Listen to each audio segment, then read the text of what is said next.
आत्महत्याग्रस्त शेतकरी कुटुंबांना आमदार नारायण कुचे यांच्या हस्ते धनादेश वाटप। कर्जबाजारीपणाला कंटाळून आत्महत्या केलेल्या शेतकऱ्यांच्या कुटुंबियांना शासनाच्या धनादेशाचे वाटप आमदार नारायण कुचे यांच्या हस्ते बदनापूर तहसील कार्यालयात करण्यात आले। शासनाकडून कर्जबाजारीला कंटाळून आत्महत्या केलेल्या शेतकरी कुटुंबियांना दारिद्र्य रेषेखालील कमावत्या व्यक्तीचे मृत्यूनंतर त्याच्या वारसांना राष्ट्रीय कुटुंब अर्थसहाय्यता योजना तसेच नैसर्गिक आपत्ती वीज पडून मयत झालेल्यांच्या वारसांना मदत म्हणून शासनाच्या वतीने निधी वितरित करण्यात येतो।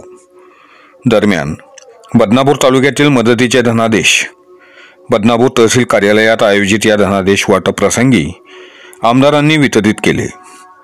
या कार्यक्रम प्रसंगी तहसीलदार अश्विनी डमरे, दीपक भैया ठाकूर, हरिश्चंद्रबाबा शिंदे, अनिलराव कोलते, भगवान माथरे, विलास जराड, पद्माकर जराड, गणेश डोळस, भगवान बारगाजे, गोरखनाथ खैरे, संदीप पवार, बाळासाहेब काळे, बजरंगदादा वैद्य, तहसीलचे अधिकारी कर्मचारी, मयत कुटुंबातील वारसदार तसेच ग्रामस्थ उपस्थित होते। यावेळी सदर कुटुंबांना कायमस्वरूपी आधार देण्यासाठी त्यांना विधवा निवृत्तीवेतन योजना व शासनाच्या इतर योजनांच्या माध्यमातून मदत मिळवून देण्याच्या सूचना प्रशासनाला यावेळी आमदार नारायण कुचे यांनी केल्या।